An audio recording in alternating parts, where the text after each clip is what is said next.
Hey guys, welcome back to another episode of SCI Show. Today, we are reading from the archive. This story is called The Shadow Collector, and it comes from the Analog Science Fiction and Fact magazine, appearing originally in their January-February 2022 edition.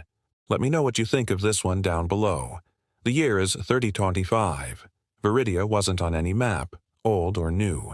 Discovered by orbital survey drones sweeping over the Great Saharan Reclamation Zone, it was an anomaly nestled deep within supposedly barren desert, a city of impossible geometry built from a material that shimmered like polished bone under the relentless sun.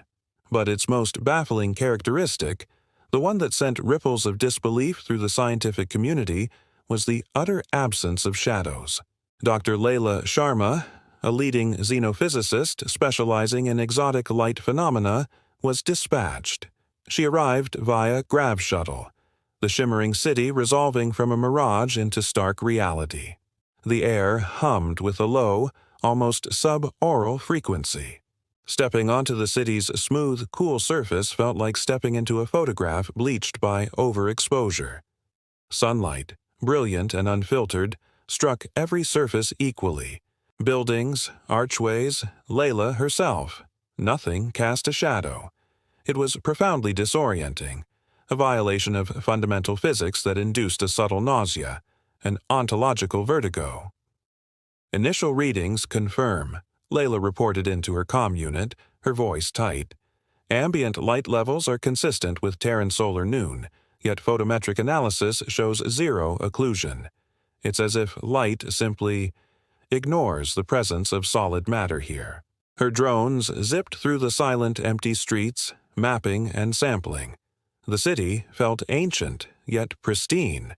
No dust, no decay, just the unrelenting, shadowless glare. Layla set up her portable lab in a wide plaza, deploying spectrometers, graviton detectors, reality fabric sensors. The data was baffling.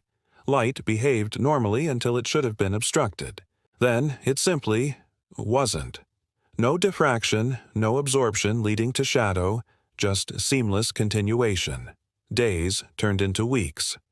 Layla meticulously documented the phenomenon, theorizing about localized space-time warping, exotic matter interactions, even fourth-dimensional leakage. None of her models held. The city remained stubbornly inexplicable. Then it began. Subtle at first, a flicker at the edge of her vision when she looked down. A momentary feeling that the ground beneath her feet wasn't quite as defined as it should be.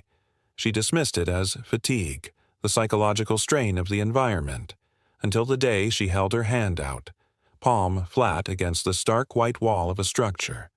Sunlight bathed it, and beneath it, where a distinct dark shape should have been, there was nothing. Just the continued uniform white of the wall. Panic, cold and sharp, pierced through her scientific detachment. She checked her equipment, calibrated perfectly. She checked her own vitals. Normal. But her shadow, the fundamental proof of her interaction with light, was gone. She looked around frantically. Her equipment, her rover, the drones, all shadowless. But this was her. A part of her physical reality had vanished. A new, chilling hypothesis began to form, displacing the complex physics. What if the shadows weren't destroyed or ignored? What if the city was doing something to them? She started noticing things she'd previously ignored.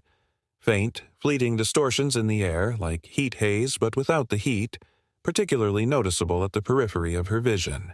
A whisper, soft sound, like static or dry leaves skittering, that seemed to emanate from nowhere and everywhere, especially when she was still.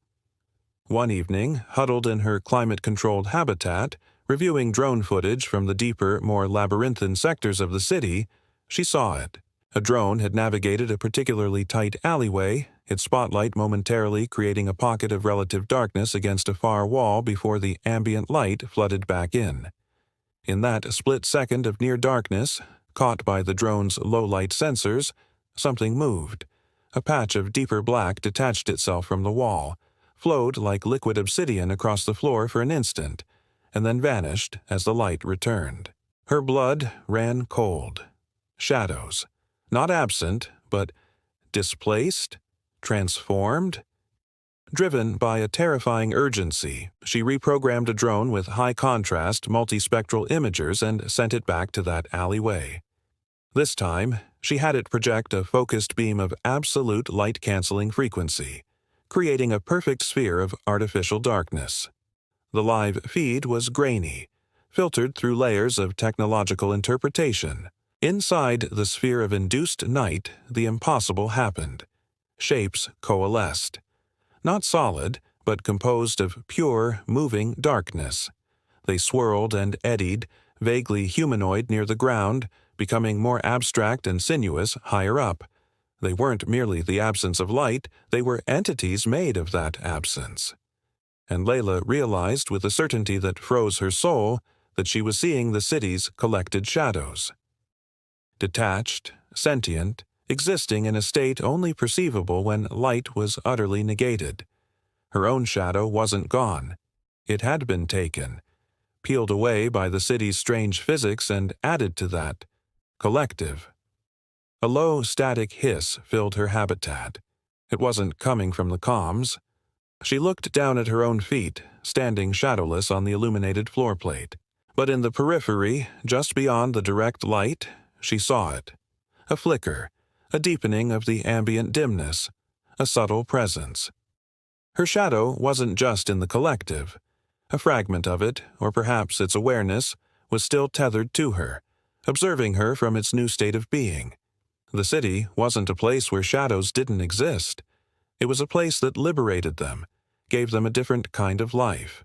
Layla Sharma, the light scientist, stood bathed in the unnatural glare, suddenly understanding that the boundary wasn't between light and shadow, but between states of existence.